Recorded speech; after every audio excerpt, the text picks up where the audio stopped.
Students of class 6, आज आप लोगों का चैप्टर 4 स्टार्ट हो रहा है जिसका टॉपिक है सॉर्टिंग ऑफ मटेरियल्स। यानी मटेरियल्स बहुत तरह के होते हैं जैसा कि आप लोग जानते हो। तो सबसे पहले इससे पहले आप लोग जान चुके हो मैटर क्या होता है, सॉलिड, लिक्विड और गैस। ये तीन स्टेट होता है मैटर का। अब हम जानेंगे कि इसी स्टेट में, इसी तीन स्टेट में इस पृथ्वी पे कोई भी मटेरियल जो है इसी तीन स्टेट में पाया जाता है। तो मान लो बहुत सारा मटेरियल्स है, उसमें हमको सॉर्टिंग करना है ना। तो सॉर्ट आउट उसका हम कैसे करेंगे, तो उसका भी क्या होता है, कुछ नियम होता है। अब बहुत सारी चीज आपके पास हो और उसमें अगर हम कोई एक चीज आपसे मांग दे कि मुझे इस सामान का काम है, आपको बहुत सारा समय लग जाएगा, है ना। तो बहुत ज्यादा जो टाइम जो वेस्ट होता है उस टाइम को कम करना है कि हम कम समय में इतनी सारी चीजों से कैसे उस एक चीज को बाहर कम समय में निकालें। तो इसके लिए जो है यहाँ आप लोगों को समझाया गया है। तो इसके लिए हमें क्या करना होता है, क्लासिफिकेशन करना होता है, यानी उसका वर्गीकरण करते हैं, है ना। तो ये क्लासिफिकेशन जो है एक क्या है, एक प्रोसेस, एक प्रक्रिया है जिसमें ऑब्जेक्ट का बहुत बड़ा समूह होता है, ढेर सारा ऑब्जेक्ट होता है और कुछ जो है उसके कुछ कैरेक्टरिस्टिक्स होते हैं, कुछ उसके मतलब उसी के आधार पर उसके शेप, साइज, कलर, इसके आधार पे हम उसको क्या कर सकते हैं, क्लासिफाई कर सकते हैं।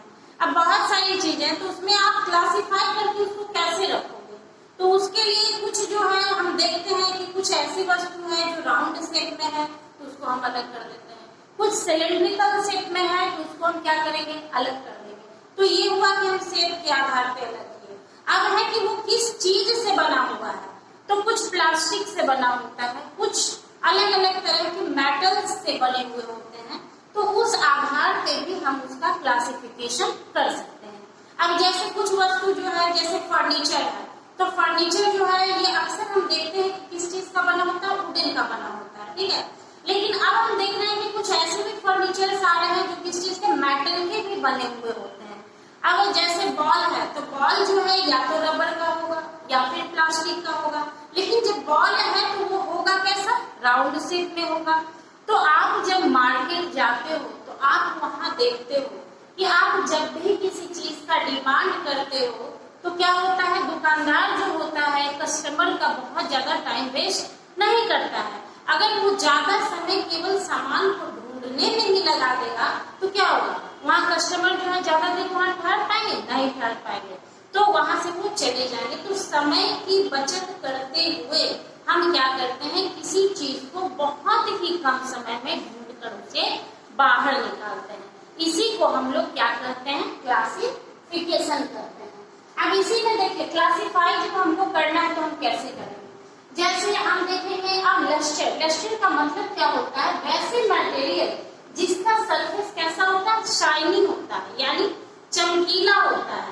तो लस्टर कौन कौन सा होगा, जैसे आप देखते हो गोल्ड जो है, गोल्ड चमकता है ना, सिल्वर चमकता है, ग्लास चमकता है। तो ये चमकने वाली जो चीजें जो होती है इसी को हम लोग क्या करते हैं, लस्टर बोलते हैं, ठीक है। तो इसके आधार पे भी हम अलग कर सकते हैं। दूसरा है नन लस्टर्स, यानी जिसमें चमक नहीं होता है। तो जिसमें चमक नहीं होता, आप देखे हो कि लकड़ी का कोई भी चीज जो बना हुआ होता है वो ज्यादा चमकीला नहीं होता। क्या वो मेटल के जैसा चमकता है, वो एल्युमिनियम के जैसा चमकता है, गोल्ड के जैसा चमकता है, नहीं चमकता है। प्लास्टिक ये भी क्या है, नन लस्टर्स है। चौक ये भी नन लस्टर्स है ना। तो ये सारी वस्तु जो है जिसमें चमक नहीं होता है, तो इस आधार पे भी हम उसका क्लासिफाई कर सकते हैं। दूसरी बात है कि मटेरियल जो है, हर एक मटेरियल जो होते हैं उसके अपने अपने गुण होते हैं। तो उसके गुणों के आधार पे भी हम उसका क्या करते हैं, क्लासिफिकेशन करते हैं। तो कैसे करेंगे, अब हम देखेंगे अपीयरेंस, यानी वह वस्तु देखने में कैसा लग रहा है। तो देखने में कैसा लग रहा है इसका मतलब क्या हुआ, जब हम देखेंगे तो देखने में वो कैसा लगेगा, या तो वो चमकेगा या फिर वो नहीं चमकेगा। तो ये दोनों पॉइंट जो है इसको कवर कर रहा है ना। तो या तो वो चमकीला होगा या फिर चमकीला नहीं होगा। तो एक तो ये प्रॉपर्टी होता है। दूसरा है हार्डनेस, कोई वस्तु बहुत ज्यादा हार्ड होता है, जैसे कि आप जानते हो सबसे हार्ड क्या होता है, डायमंड। सारे मटेरियल से ज्यादा क्या हार्ड होता है, डायमंड। डायमंड जो है उसी से क्या किया जाता है, शीशा का कटिंग किया जाता है, तो डायमंड बहुत ज्यादा हार्ड है। इसके अलावा भी बहुत सारे वस्तु हैं, जैसे कि लोहा है ना, लकड़ी है, ये सब क्या होता है, बहुत ज्यादा हार्ड होता है।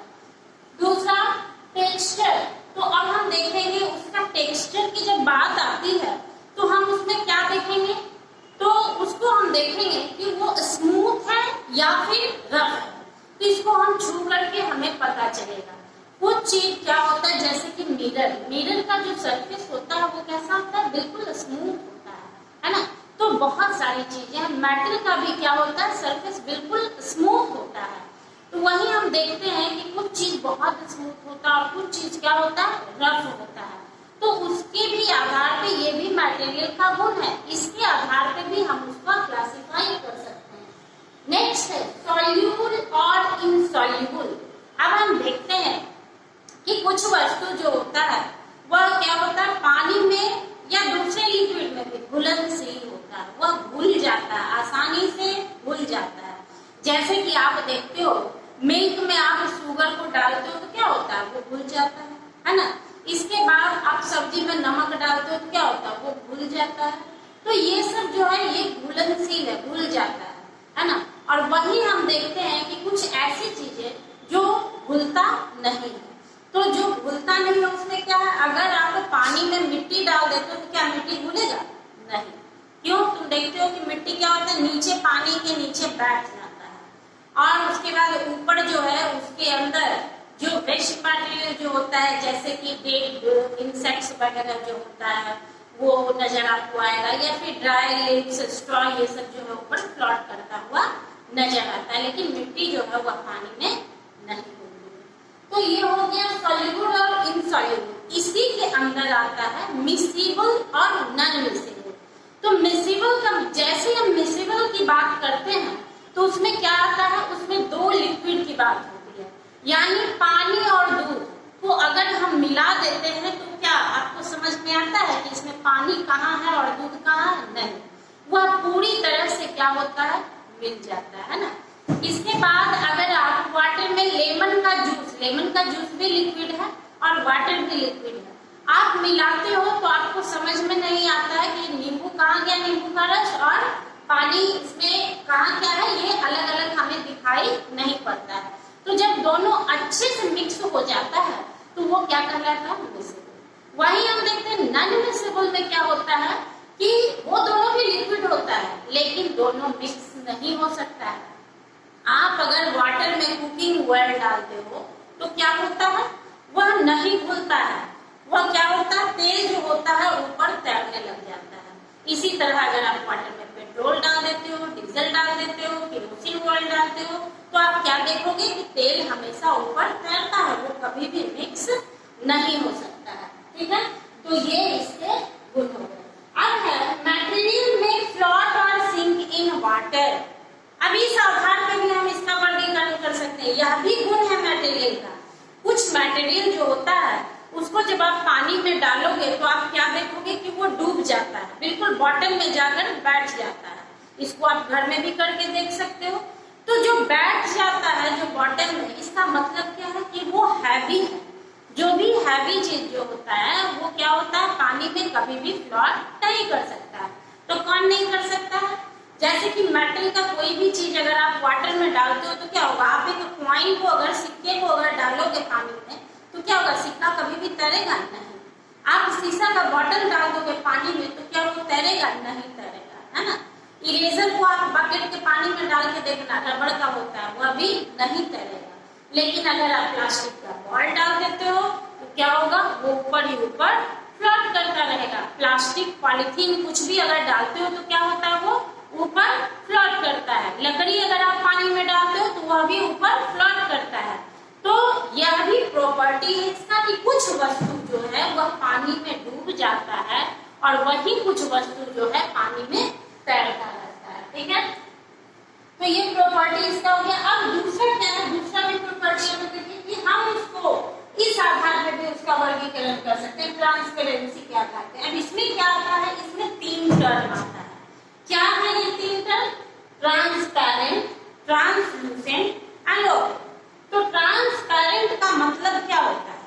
जब हम किसी वस्तु से आर पार देख सकते हैं, तो आर पार हम देख सकते हैं, तो कैसे वस्तु से हम आर पार देख सकते हैं? जो बिल्कुल पारदर्शी होता है। तो आप आर पार किससे देख सकते हो?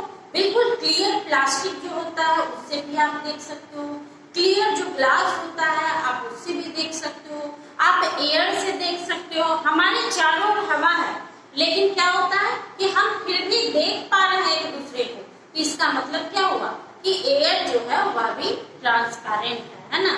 अगर क्लियर वाटर कहीं होता है तो उससे भी हम देख सकते हैं, कुकिंग वेल जो होता है उससे भी हम देख सकते हैं। नेक्स्ट है ट्रांसलूसेंट। ट्रांसलूसेंट में क्या होता है?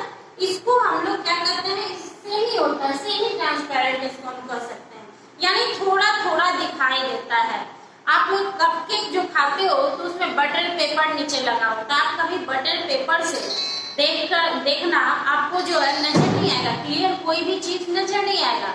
आपको हल्का लाइट लाइट लगेगा कि कुछ लाइट जो है नजर आ रहा है, लेकिन क्या वस्तु है एक्चुअल में वह नजर नहीं आ पाता है ना। या फिर ऑयली पेपर वगैरह जो होता है ये सब क्या होता है, ये सब जो है ट्रांसलूसेंट होता है। ठीक है, अब हम देखते हैं ऑपिक। ऑपिक में क्या होता है कि हम बिल्कुल ही नहीं देख सकते हैं आर पार। अब यहाँ दीवार है, मान लो इस दीवार से हम उस पार देखना चाहें तो क्या हम देख सकते हैं कि दीवार के उधर क्या हम नहीं देख सकते हैं।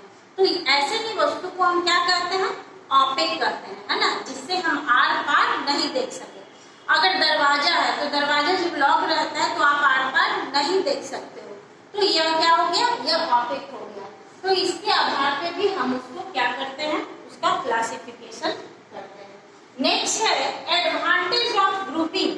अगर हम किसी वस्तु को समूह में बांटते हैं तो उसका क्या लाभ है ना।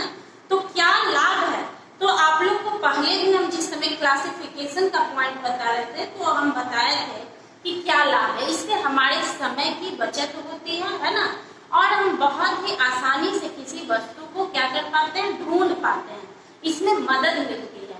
तो देखते हो आप दवा की दुकान में भी देखते हो अलग अलग करके सारी दवाइयां जो है रखी रहती है, तो उसका भी क्या होता है, अपना एक तरीका होता है। अब जितना पेन किलर है उसको वो एक जगह रखता है, एंटीबायोटिक है तो एक जगह रखता है, जितना लिक्विड वाला जैसे कफ सिरप वगैरह टॉनिक वगैरह जो होता है उसको एक तरफ रखता है। जब आप मांगने जाते हो तो आपको 2 से 3 मिनट में वो निकाल कर दे देता है।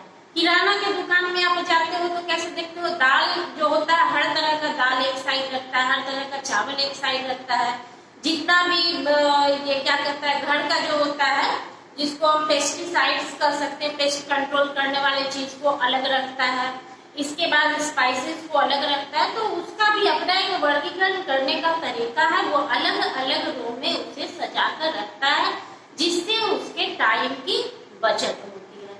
तो इस चैप्टर में कुछ भी वैसा खास नहीं है, बस इसमें यही पढ़ना था आप लोगों को कि कैसे जो है हम समय की बचत करेंगे।